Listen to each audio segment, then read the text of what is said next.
Assalamualaikum warahmatullahi wabarakatuh. Jumpa lagi bersama saya Hadi di channel Ngulik Sejarah. Dan pada video kali ini saya akan kembali lagi membacakan suatu kisah misteri. Kali ini berjudul tentang sebuah kisah dendam teror sang pemuja setan. Cerita kali ini ditulis oleh Manafila. Ya, nantinya kalian juga bisa mengunjungi thread beliau secara langsung. Yuk, daripada kita lama-lama, daripada kita penasaran bagaimana kisahnya, mari kita langsung saja menuju ke ceritanya ya teman-teman. Perhatikan baik-baik karena ceritanya akan segera saya mulai.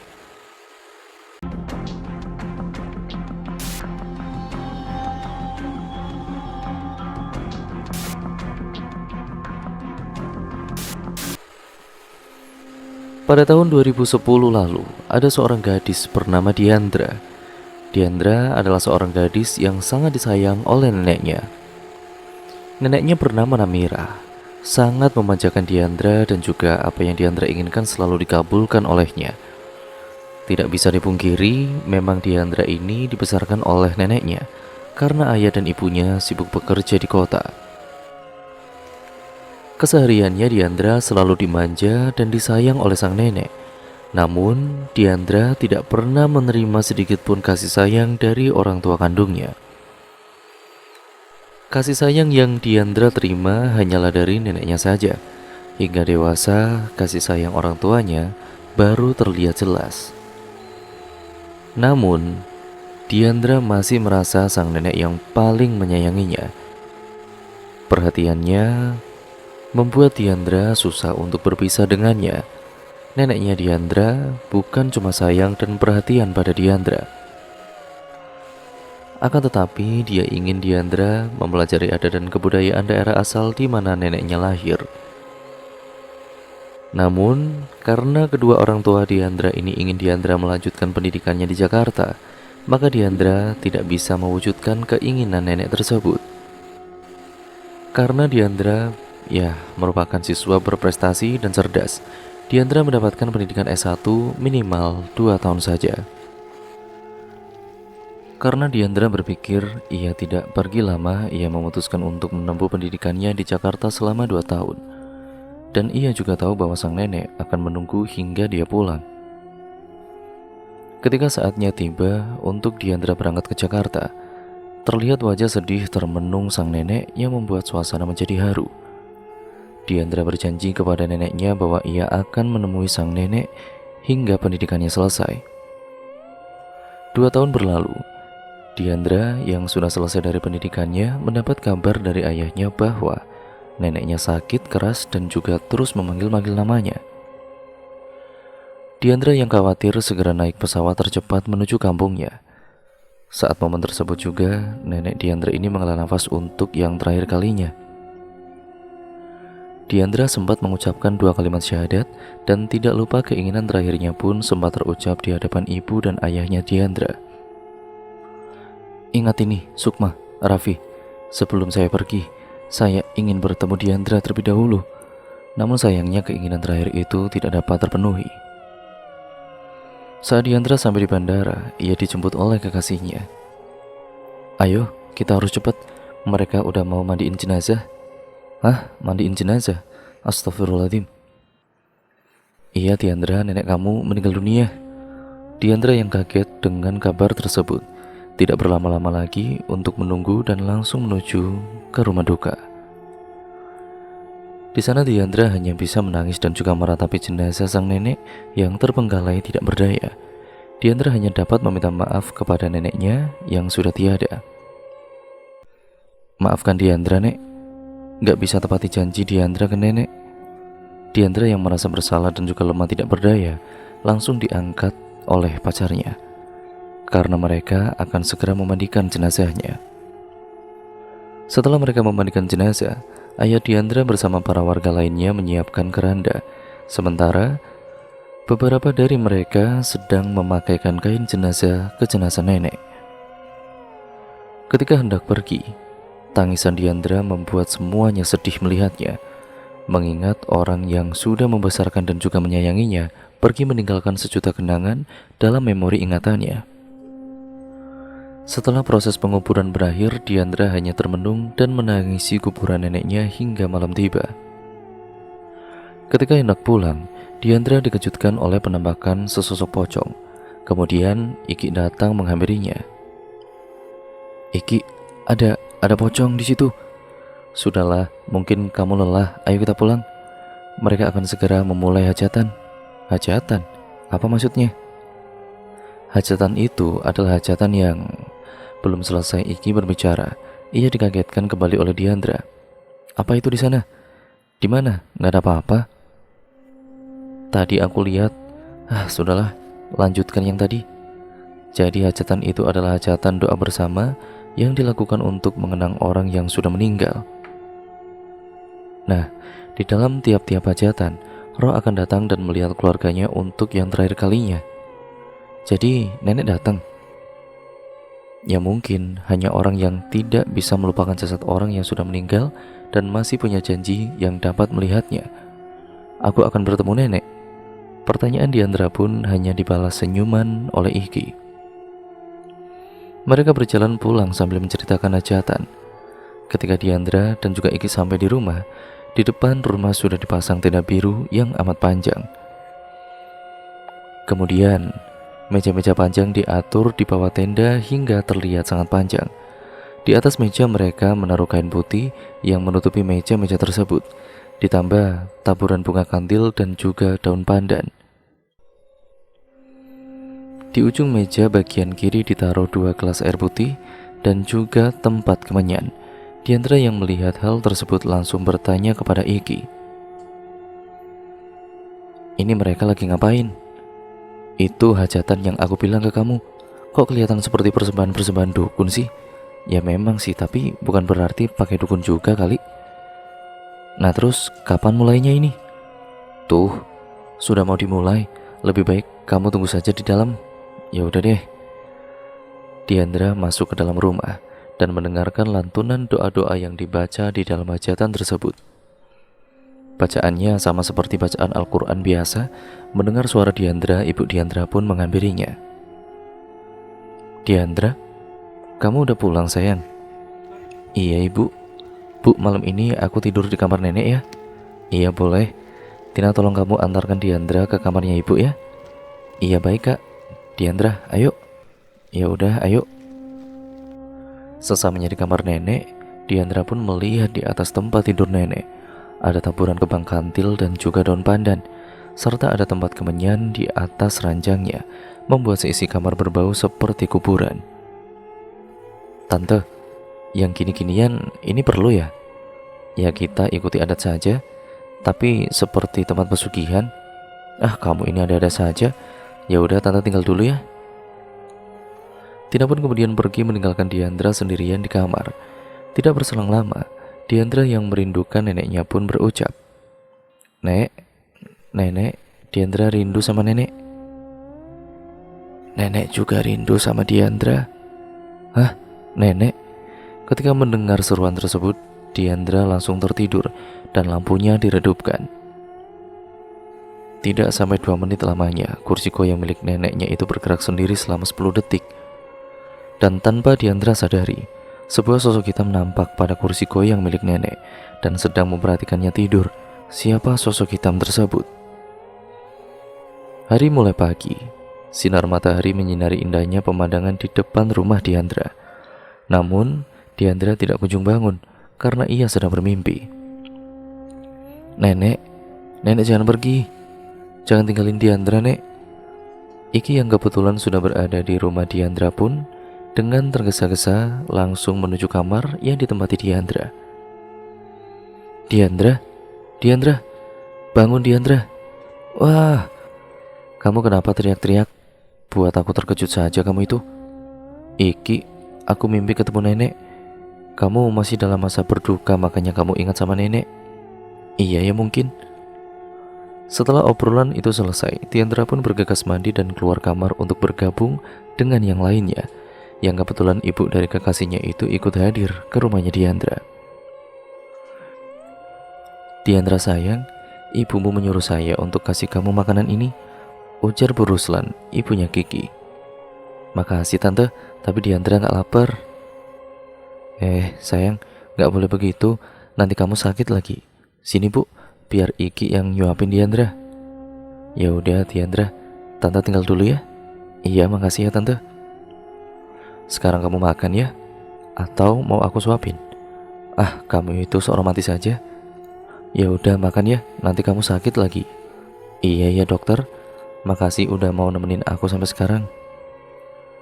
Waktu berlalu, Diandra yang sudah selesai makan ingin berjalan di sekitar rumahnya untuk menikmati waktu pagi. Ibu, aku sama Iki mau jalan-jalan keluar dulu ya. Kamu udah makan Diandra? Sudah bu, Diandra jalan dulu ya. Iya hati-hati.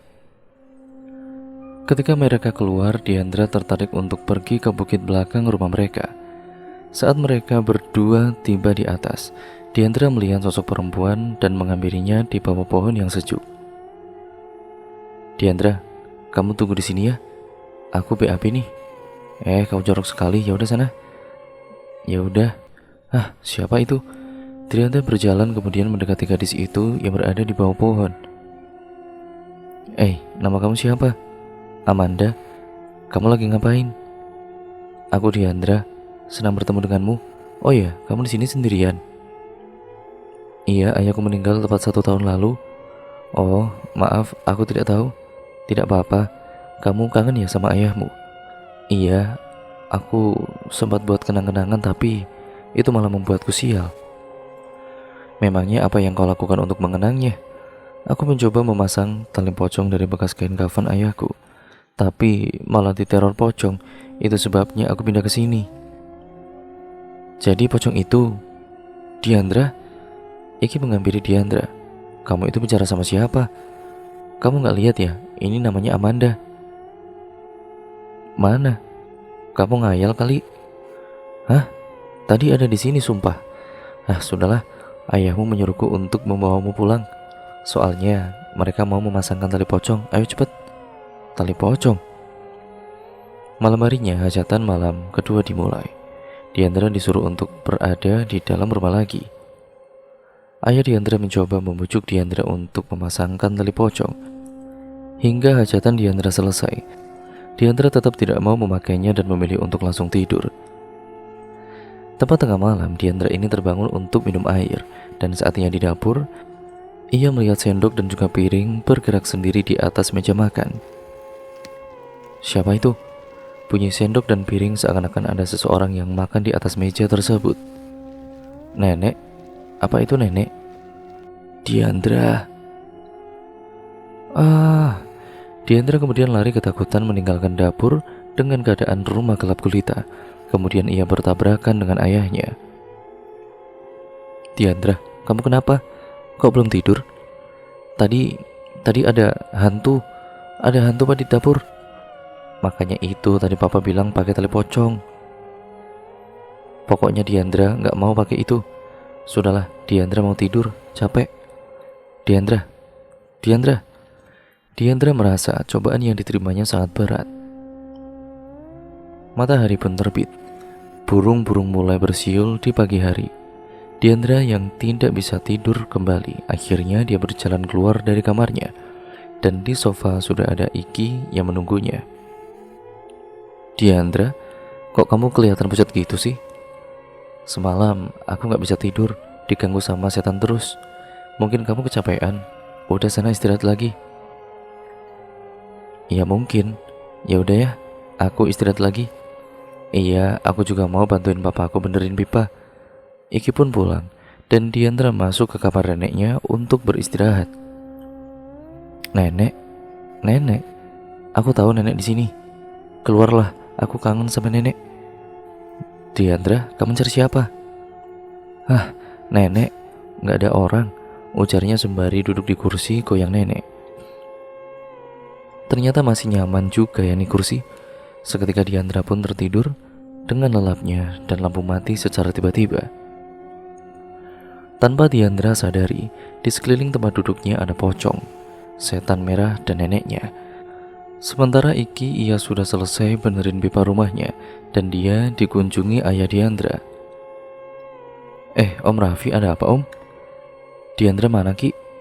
Oh, dia tadi kecapean, jadi dia langsung istirahat lagi deh om. Nggak biasanya dia kayak gitu.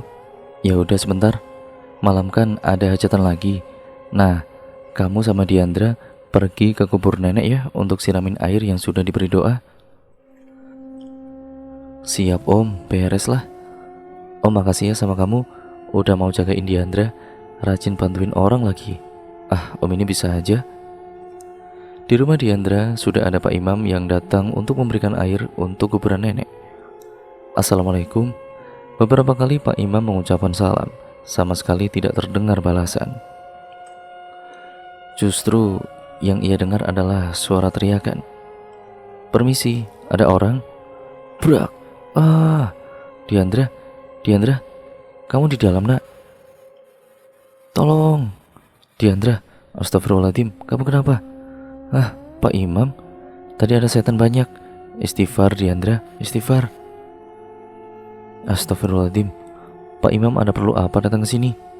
Ini saya mau kasih air untuk siramin kuburan nenek nanti malam. Oh iya boleh. Hari menjelang malam, Iki pun kemudian datang ke rumah Diandra. Diandra, sayang, ada apa? Katanya mau pergi siram air kubur. Oh ya udah, ayo. Diandra dan juga Iki pun pergi ke kubur dengan berjalan, karena tempatnya tidak terlalu jauh dari rumah duka. Mereka berdua lebih memilih berjalan kaki daripada naik kendaraan.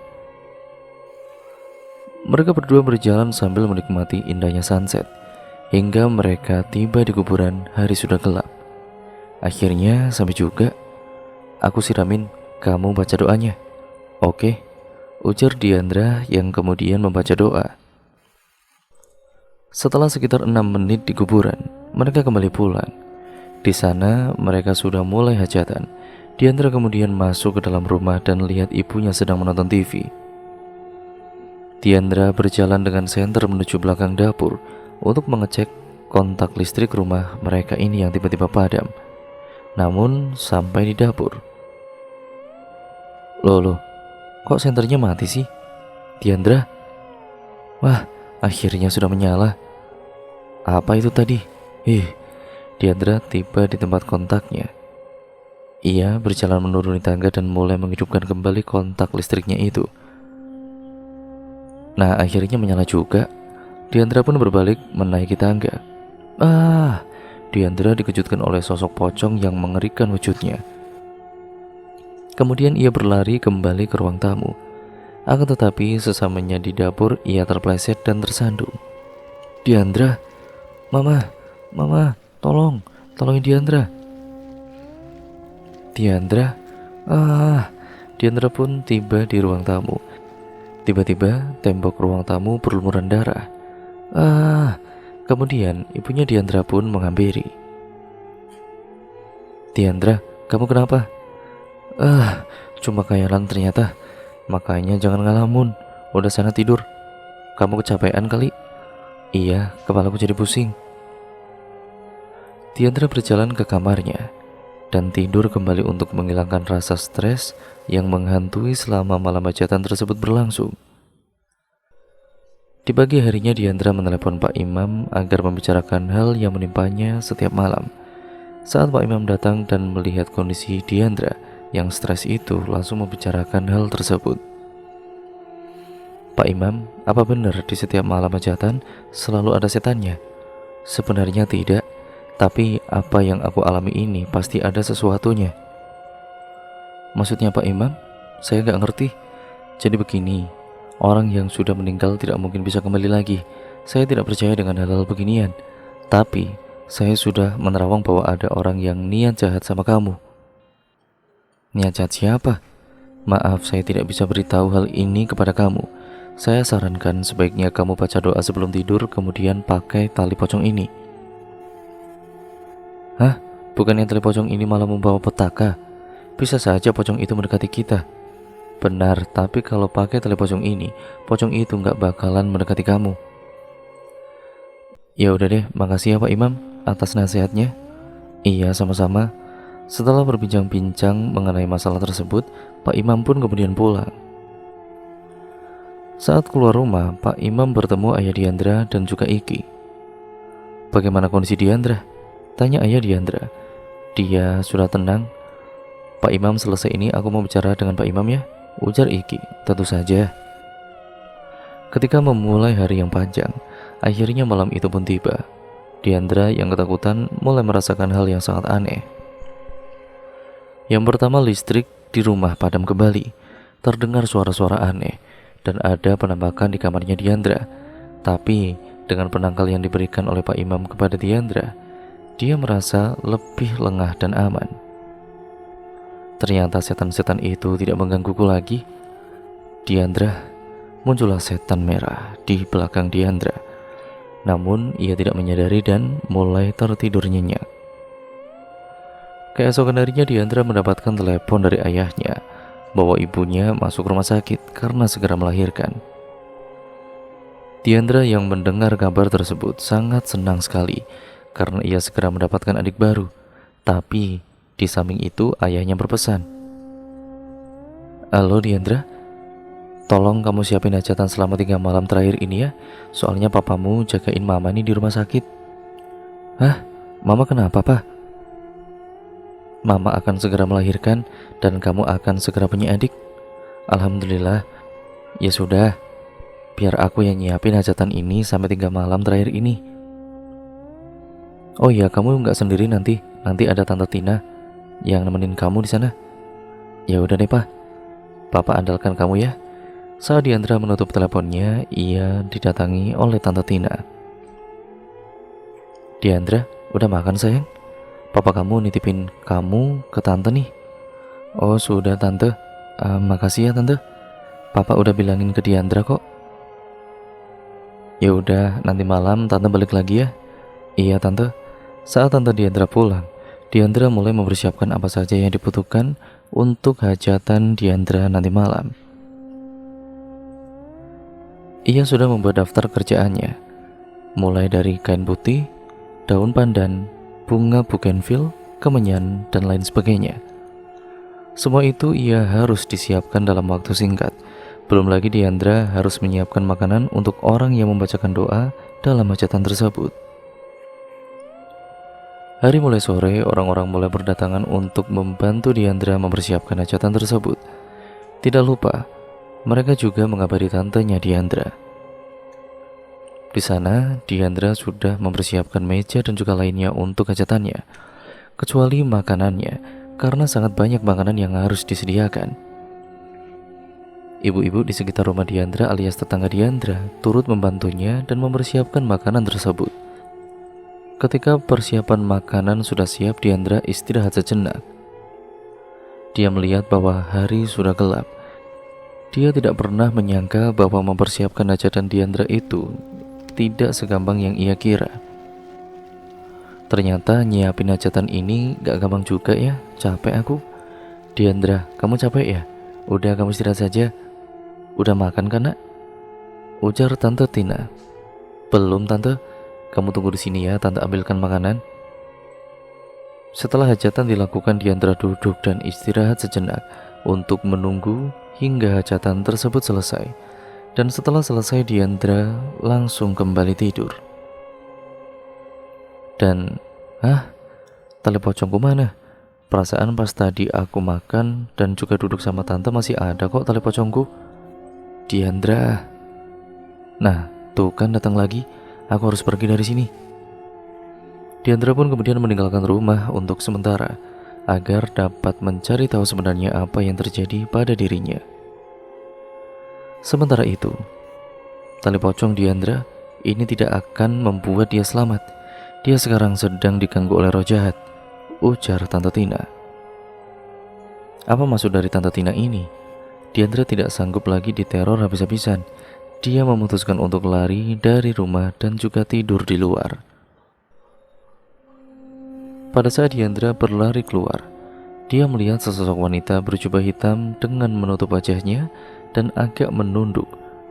Melihat ke hadapannya, dia pun kaget dan terus berlari menjauhi rumahnya. Diandra, mau kemana? Siapa kamu? Aku gak peduli. Minggir, ujar Diandra sembari berlari menjauhi rumahnya. Kamu tidak akan selamat, Diandra sayang. Diandra pun kemudian terus berlari tanpa melihat pohon di depannya, sampai akhirnya dia pun menabrak pohon tersebut dan pingsan hingga fajar tiba. Saat ia terbangun, sudah ada Iki di hadapannya. "Diandra, kamu kenapa sayang? Aku di mana? Kamu tertidur, bagaimana kamu bisa sampai di sini?" "Ki, aku udah gak kuat dengan semua teror ini. Bantu aku, Ki." "Udah, mendingan kamu pulang sekarang. Biar aku yang bicara tentang hal ini dengan Pak Imam." "Tidak, Ki.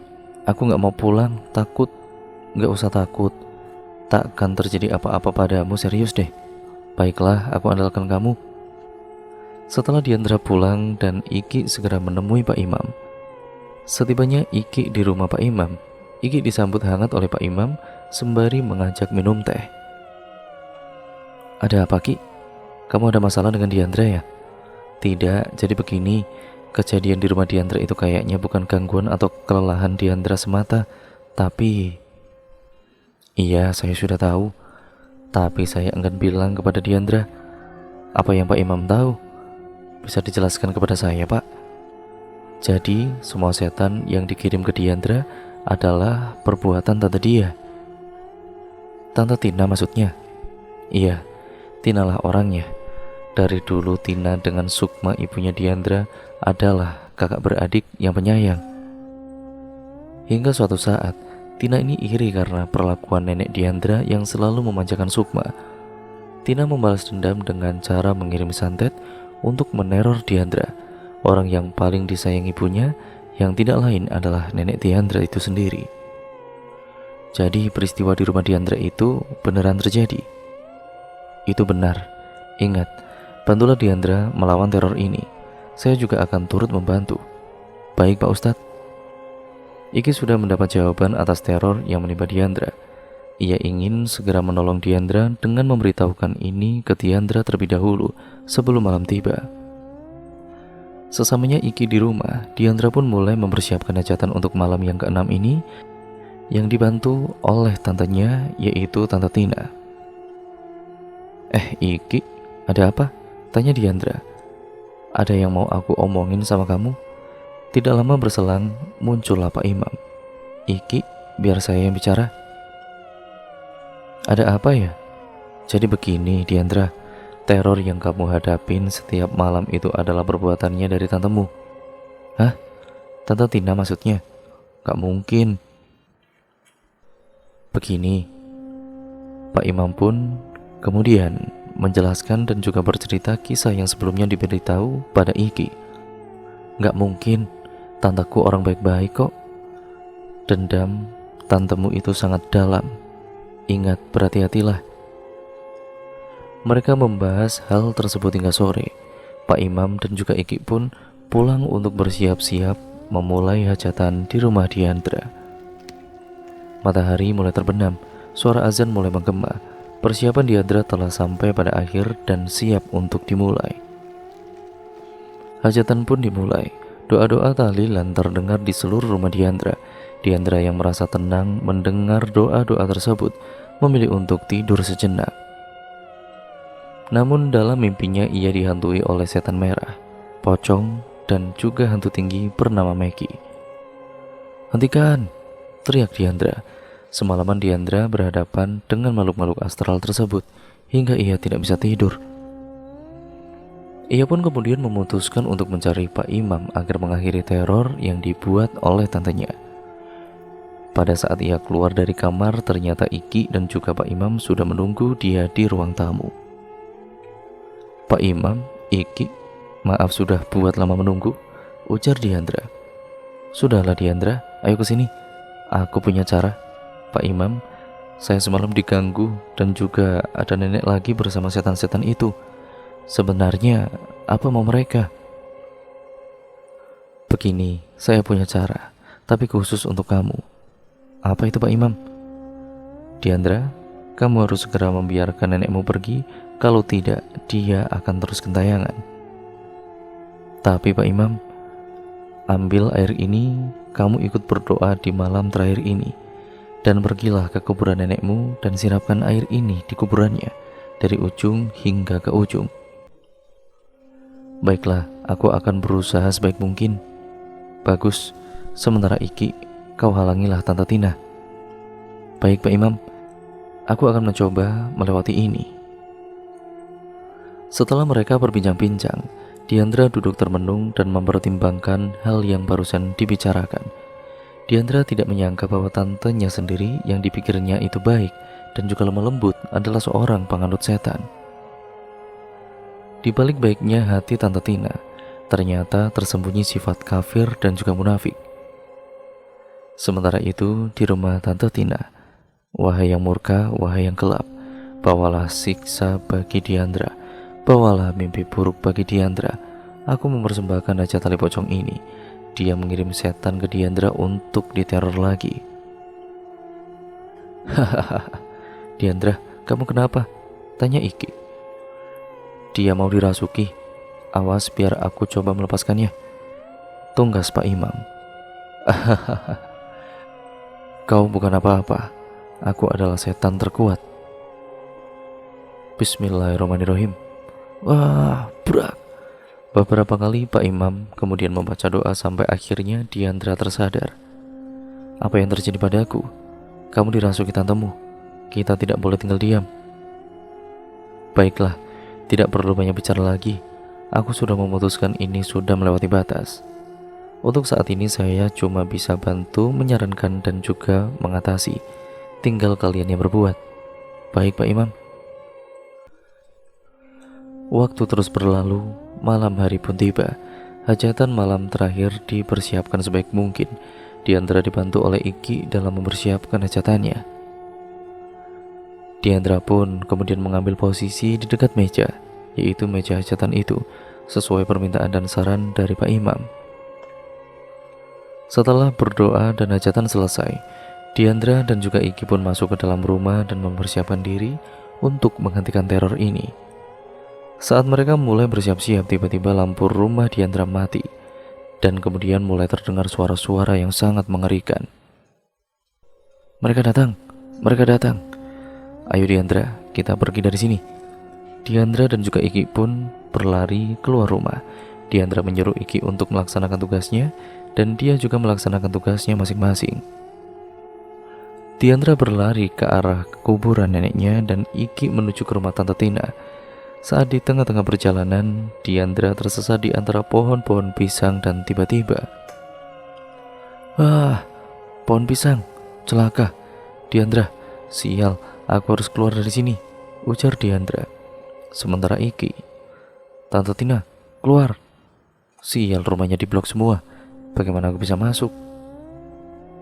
Hahaha, tawa Tante Tina. Iki mulai menghancurkan pintunya menggunakan linggis. Dan saat ia sudah masuk ke dalam, Tante Tina, lambang setan. Dia pasti ada di dalam. Diandra pun sampai di kuburan. Dia mulai menyiram kuburan. Saat ia menyirami kuburan, ada sekumpulan setan hendak menyerangnya. Sementara Iki yang berusaha untuk menghentikan Tante Tina. Setelah dia berhasil mendobrak pintu rahasia Tante Tina, ternyata Tante Tina telah melakukan ritual sesat, yaitu ritual memuja setan. Sial kau, lihat saja, ujar Iki sembari mengeluarkan korek api. Akan kubakar kau pemuja setan. Iki pun membakar Tina dan juga rumahnya. Sementara setan yang hendak menyerang Diandra hilang seketika. Saat itu muncul roh nenek dan menyampaikan pesan kepada Diandra. Nenek, maafin Diandra karena tidak bisa mewujudkan janji Diandra kepada nenek. Diandra sayang, tidak perlu bersedih begitu. Kau sudah mewujudkannya sekarang. Nenek sudah bertemu denganmu sebelum nenek pergi. Terima kasih ya sayang. Nenek jangan pergi. Diandra masih ingin sama nenek, ujar Diandra sambil menangis. Nenek harus pergi. Selamat tinggal cucuku tersayang. Nenek. 1 bulan kemudian, ibunya Diandra telah melahirkan adik Diandra. Mereka memberi nama Vicky. Saat itu Diandra merasa tidak sepi lagi karena sudah mempunyai teman bermain. Keluarga mereka mulai hidup bahagia saat itu. Mengingat teror yang sudah dihentikan, ayah dan juga ibunya Diandra segera menentukan tanggal pernikahan Diandra dan Iki. Mereka berdua merasa sangat senang sekali. Ini tidak akan lama lagi, kau akan menjadi suamiku, Ki, dan kau akan menjadi istriku. Hari demi hari mereka lewati dengan penuh suka dan juga duka. Hingga pernikahan mereka pun selesai, Ayah Diandra memutuskan untuk memotret alias mengambil gambar keluarga baru mereka. Saat dicuci fotonya dan dibuatkan bingkai, orang pertama yang melihat dan juga menyaksikan foto tersebut adalah Diandra. Dan dia melihat sosok neneknya berdiri di belakangnya sambil memegang pundaknya. Dan cerita pun akhirnya selesai sampai di sini ya teman-teman. Terima kasih untuk kalian semua yang sudah menyimak video kali ini dan cerita kali ini. Bagaimana menurut kalian ceritanya? Kalian bisa komen di bawah. Jangan lupa like, comment, dan share sebanyak-banyaknya, karena itu membantu channel ini menjadi channel yang berkembang menjadi channel yang jauh lebih baik lagi. Jangan lupa untuk kalian subscribe untuk kalian yang belum. Nyalakan tombol lonceng notifikasinya agar kalian tidak ketinggalan video terbaru selanjutnya dari channel ini. Sekian dan terima kasih. Video ini saya akhiri. Kurang lebihnya mohon maaf ya teman-teman. Sampai berjumpa di video terbaru selanjutnya. Oh ya, untuk kalian yang memiliki pengalaman horor ataupun pengalaman mistis kalian bisa kirimkan ke alamat email yang sudah tertera di kolom deskripsi video kali ini. Nantinya saya akan bacakan di sini ya teman-teman. Ya sudah, video ini saya akhiri. Sampai bertemu di video berikutnya. Wassalamualaikum warahmatullahi wabarakatuh.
Кадр смотрите намного лучше.